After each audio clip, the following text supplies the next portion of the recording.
All the inch just got all we.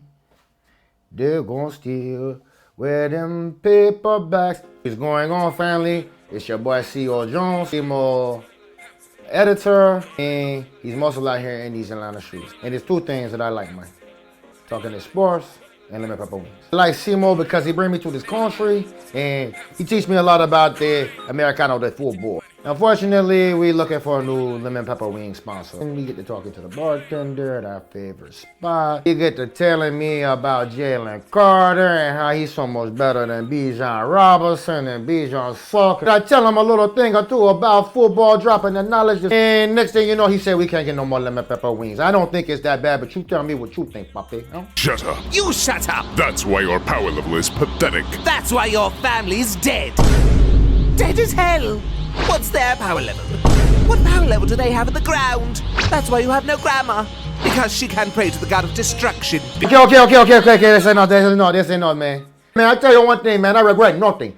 There will be no Bijan slander in my presence, Bobby. Wash away your tears in the Bird Bath. What's going on, family? It's your boy Seymour the C. Mitchell checking in with another weekly episode of the Falcons Bird Bath by Point Game Official.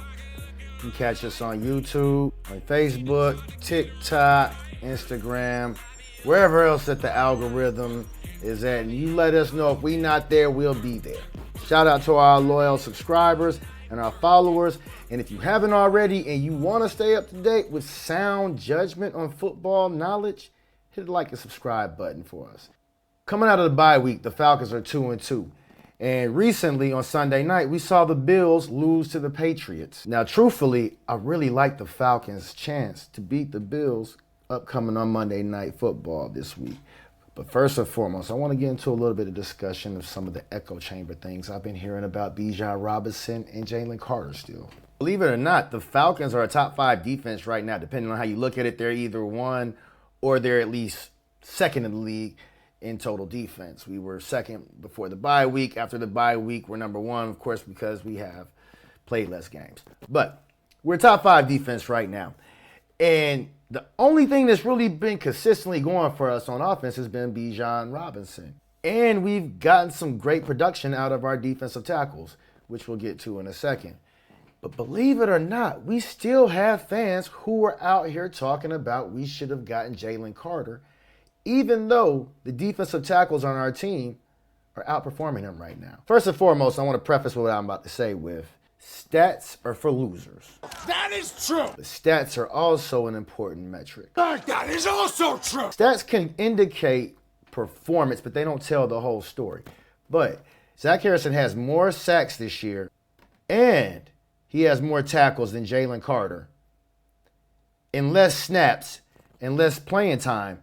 Another player who's also been pretty productive for us this year is Dorlus. He's got 2 sacks, and he's also played in about half as many reps as Jalen Carter has as well, too. We'll get into this a little bit later in the conversation of the show, but I want to get into a little bit of talk about the upcoming game with the Falcons this week.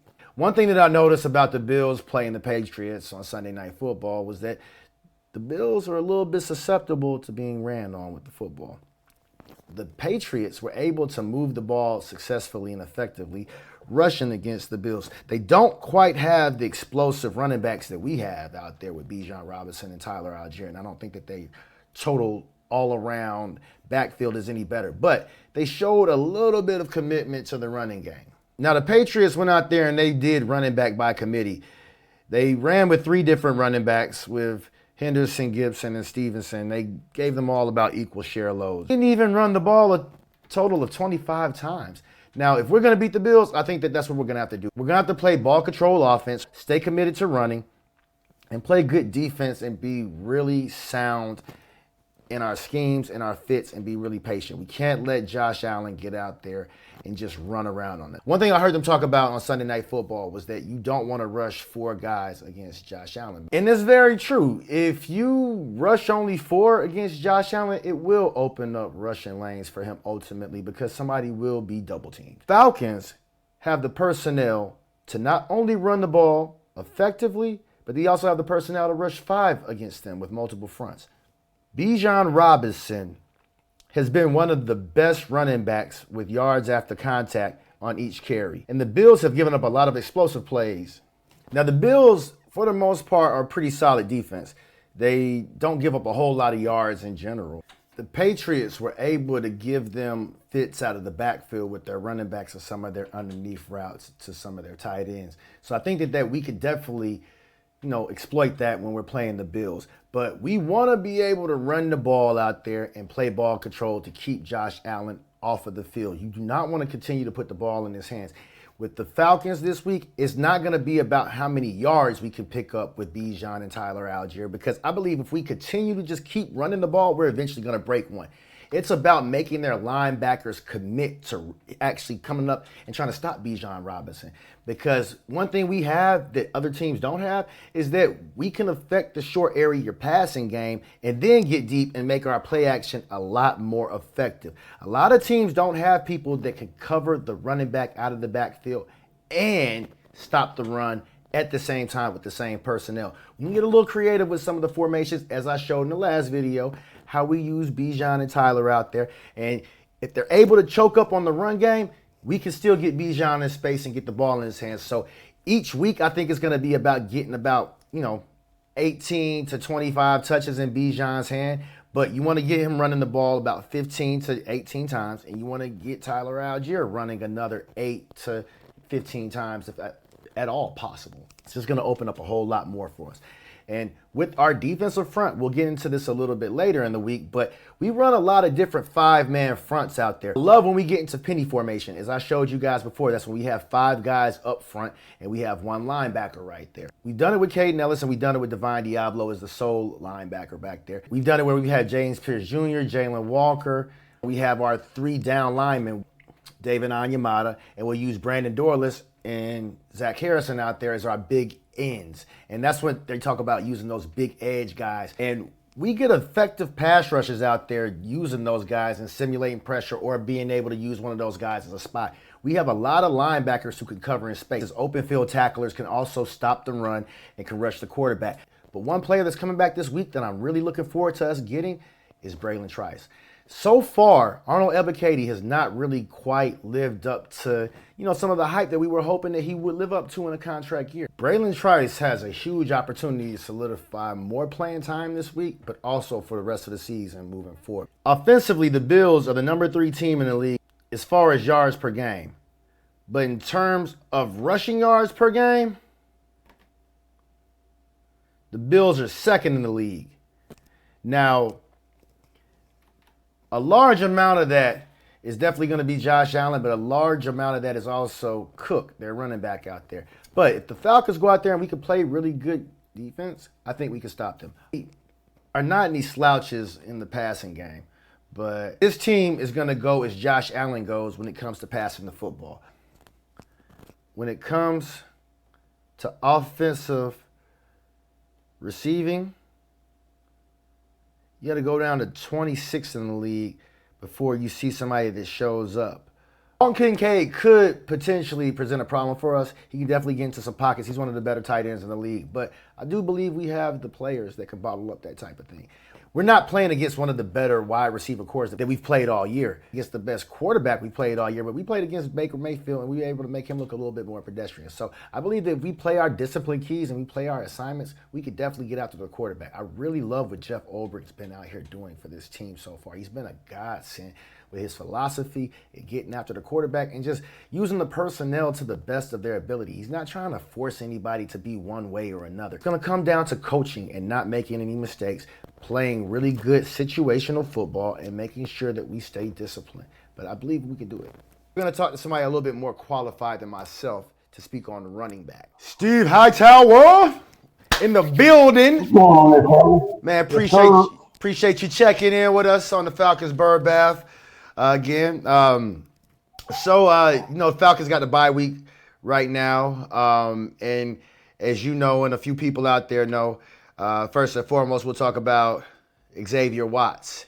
He's just won Rookie of the Month for September for the Falcons. A lot of people coming into the season really were hoping and expecting to see JPJ, James Pierce Jr., and Jalen Walker be our premier players, and we're expecting them to be Rookie of the Year for us. I expected it to maybe potentially be James Pierce Jr., but I also wouldn't have been surprised at all if it would have wound up being Xavier Watts. And I thought that Xavier Watts and Billy Bowman, one of those guys, could have easily become our de facto Rookie of the Year and been our most productive players this year. Over the first few weeks of the season, we've seen that really come to fruition with Xavier Watts. The first game against Tampa Bay, he almost had an interception.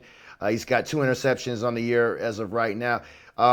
Looking at the tape, what do you think about Xavier Watts, and do you think that he could potentially it might be our most important rookie this year? As of right now, he is. That could be. I mean, he has I think he has like 23 tackles, like 17 solo tackles right now. I think he's the only rookie that has more than 1 interception at this point in time. I believe it. He should be the only one. So the thing is that you never know what you're going to get. You try to find the best player you can pick up, best player in the draft that can fit your needs, and not knocking anybody else, not knocking any of the guys that are already there, not knocking any of the rookies. As of right now, he's the man, and I'm not mad at him. I think that he has the potential to actually be in contention for Rookie of the Year if he can continue what he's doing right now. Being picked up in the NFL is already hard enough, let alone being picked in the first 3 rounds. So we got to give him credit where credit's due. He had to show something that made him somewhat elite in regards to what was coming out of college, and he's proving himself right now. To what extent do you expect him to progress over the season? To what extent do you think he could progress in terms of getting better? Because right now, he's already playing like a guy that's like a 5-year veteran, essentially, kind of. They make a few mistakes, but not many. It's gonna be film study. Really and truly right now, because he's been playing the position, probably since he's been a little kid. So it's not that he's not comfortable, and it's not that he can't play against the level of competition that he's playing against. Mm-hmm. Now that he's there and he's arrived and he should know that he belongs with what he's already done. Now it's all about film study. So if he just dives in and indulges in more film study to get to understand his opponent, what's going to happen is that the rest is going to be natural. But it's really about film study now. So as long as he stays in front of that screen, watching as much as he can on his opponents and studying as hard as he can, and of course staying in shape, he really should get better and better. There should not be a lull.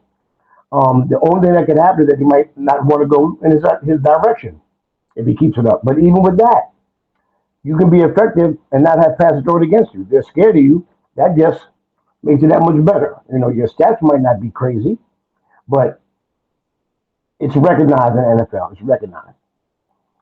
Yeah, do you think that as the season goes on, they'll stop trying him as much? Because even the last game we played, I think the interception that we had against Washington, he got an interception in the end zone, and it was, I don't want to just say it was a totally bad throw. I definitely feel it as though Xavier Watts gets over top to some of those throws, but even looking in college, there were some throws that quarterbacks just made like they didn't think he could get to those plays. Do you think that that will slow down a little bit, or you think they'll continue to try him, or do you think it's a bait 'em thing? No, I mean, it's a combination. I think that in many cases, if they stop going in his direction, like you just said, the word bait him, you just said bait him, the phrase, he'll learn how to work with his skill set against the people that he's studying against. So there'll be some receivers that he knows he can kind of lay back a little bit. And there's some people that will do things a different way. So it's all according to how he prepares. Really and truly, it's all about his preparation. And the last 2 questions as far as it pertains to Xavier Watts.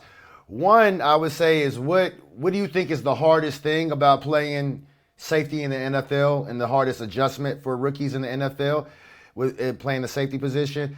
To me, I think it's a lot of the reading and the pre-snap adjustments and in the chess game that you have with quarterbacks and reading their eyes and being looked off from things. And then 2, I would say, what would you say is the most biggest standout thing that you've seen on tape from him so far as a player? I think that he actually is very balanced. The one thing that I see in the NFL right now, we're not just talking about him, but on a whole, is the lack of quality tackling and wrapping upon impact. As long as he doesn't fall into that niche where he throws his shoulder in everybody and he starts to wrap up more, he should be fine. Because everything else that he's doing is, like I said, it's about studying, but he's been doing it. But the problem I'm having right now when I'm watching anybody, especially the young guys coming in, is their lack of quality tackling. So if he can do his film study and that he can come in and wrap up on his hits, that's all I'm looking for. The rest is going to happen because, like I said, he's a professional player now. He obviously can play, but now it's all about certain fundamentals and making sure that he's fundamentally sound on his tackling. Um, One of the biggest problems that you're going to have, especially when you first come into the league, yes, is going to be properly reading what's going on and seeing situations for what they are because things are disguised so well. Um, your routes and who's the hot man, who's not the hot man, the person coming out the backfield to the open areas, and you try to make sure that you don't miss your gaps and you don't miss the tackles, all that stuff. That's going to end up being like the back of his hand if he studies that film properly. But I really just want to see more wrapping up on impact and being more sure with your tackle. He has everything he needs to be successful. Now we just want to make sure his fundamentals are right. Go ahead. All right, cool. All right, let me I'm gonna stop the record right there, and I just so I would say another thing that I've been seeing, and I've already talked a little bit about this, is Jalen Carter and the Jalen Carter and Bijan Robinson debate whether we should have drafted Jalen Carter instead of Bijan Robinson. In my humble opinion, and I'm a linebacker, so that's why I want to defer to you as a running back and a guy who's been a skilled position player and played in the NFL. But I feel as though in general, yeah, a great defensive tackle or somebody who's a generational defensive tackle, yeah, you go for that guy. But I feel as though Bijan Robinson himself, he's a generational talent at running back, and he's also not just a running back. I feel as though this team is a lot better with Bijan Robinson than if we would have drafted Jalen Carter, because essentially that would have put us in a position where we had Tyler Algier as our running back right now, and maybe some type of change of pace running back. And I feel as though we wouldn't have necessarily a play breaker on our team that could, that defenses that keep defenses up at night. We've got Drake London and Kyle Pitts. Those guys are definitely difference makers, but I don't think they have the same skill set as a Bijan Robinson and the same impact as a Bijan Robinson. And I feel as though Bijan is better at football than Jalen Carter is. I think Jalen Carter is really good as a defensive tackle, but I don't think he's a generational talent at defensive tackle. Okay. I also feel so let's break it down in a different way because I understand what you're saying. So let's back up a little bit. So somebody would look at Jalen's stature and his college performance. He's a mountain of a man, and you could imagine that if everything's working out on all cylinders, he could definitely take over a game. And I think that he has the potential to be a generational talent at his position. Fine. Okay. If you look at what Atlanta's trying to do, or they are doing, with their defense currently, there wasn't a need to have Jalen. It would have been nice if he could have fallen into their lap, but he wasn't needed because what they were trying to develop is more speed, more side to side, better coverage, more tenacity, more reckless abandon, but they wanted that speed. And Jalen wouldn't bring that. Not that he wouldn't be effective, but he wouldn't be able to affect that part of the game. And that's what they were lacking. They were lacking pursuit lines. They were lacking somebody that can move the pocket on both sides, people that complemented themselves antagonistically. right end, right tackle, this tackle, that tackle. I mean, you want to be able to close in on the quarterback or anybody else or cover the flats. Now, with that being understood, there wasn't a reason to pick up Jalen because they already had a plan. And I believe that the plan they have is going to work best for them, especially with what they're trying to develop. And you got to remember, their coach is defensively based. He's a defensive coach first. So it's not as if he went into the situation blindly. With Bijan, this is what people don't realize. First of all, he's in a situation right now where he has the potential to be in a very elite company. He can be 1,000-yard receiver and 1,000-yard rusher. Okay? And as much credit as you want to give him because the potential is there, that still puts you in elite status because that's very hard to achieve. You don't really know how to prepare for a player like that. You know what I'm saying? There aren't that many players that have done it if you look at the numbers. Okay? It's not like you have 50 players that did that. Okay? So if you can find, I believe there may have been to the date, I think there may have been under 12 players that have done that total. And this is some of the players did it more than once. Okay? But I'm going to tell you what makes Bijan so much more than what you even think he is. If you watch his film, the way he picks up the blitz. Mm-hmm. Okay? I'm not worried about if he can catch. I'm not worried about if he can run. I can find somebody that can catch. I can find somebody that can run. What I want to find is a running back that is not afraid to pass block and to pick up the blitz. Okay? And Bijan does all three things, and he does it well. Okay? His IQ is high. He makes great decisions on how he makes contact with a rushing defensive player. Shoulder height, his pad height, his hip height, all the things that you're supposed to do, and he actually stops them. He's not like a just guy that hits him with his shoulder and goes about his business. That's special. That means that he has heart. That means that he knows there's more to the position than just trying to get yards and look good. He does grunt work also. When you find a player that can do those three things, catch, run, and doesn't have a problem blocking, that's the person you want. You want him back there because now what do you do as a defensive player? You have to stay. Somebody has to stay at home no matter with that guy, no matter what. So he has to be accounted for because after he blocks, what happens? He may go to the flat. He might be the dump off guy, but he's always going to do his job, which makes the whole team better. And Penix, with his skill set, and as he develops and matures, the two of them together are very dangerous. That's Batman and Robin on the real. Batman and Robin. They can end up being a dynamic duo. But I'm telling you, his pass blocking is more impressive to me than anything that he does. There's a guy I know, he's like Philly, they drafted linemen, they drafted defensive tackles, and that's why they went to the Super Bowl. That's why they won the Super Bowl. In my opinion, I feel as though, we know Philly went to the Super Bowl a few years before they even signed Saquon Barkley with Jalen Hurts, when they didn't have Jalen Carter. So I feel like that team was very much set up and stacked to begin with. I feel as though them adding a running back and adding some edge defenders made them a lot more dangerous. And of course, more than anything, the slot cornerback that they also added with Cooper DeJean and the rookie that they added out there as well, the other rookie that they added. Do you feel as though defensive tackle is specifically a more important position than running backs? This is how it works. A defensive tackle is crazy important if you need a defensive tackle. A running back is crazy important if you need a running back. It's about your scheme.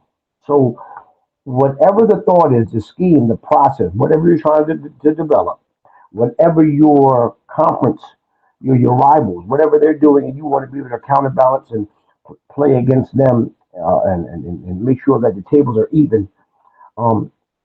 This is what you build your team around. This is what you build your team up to be.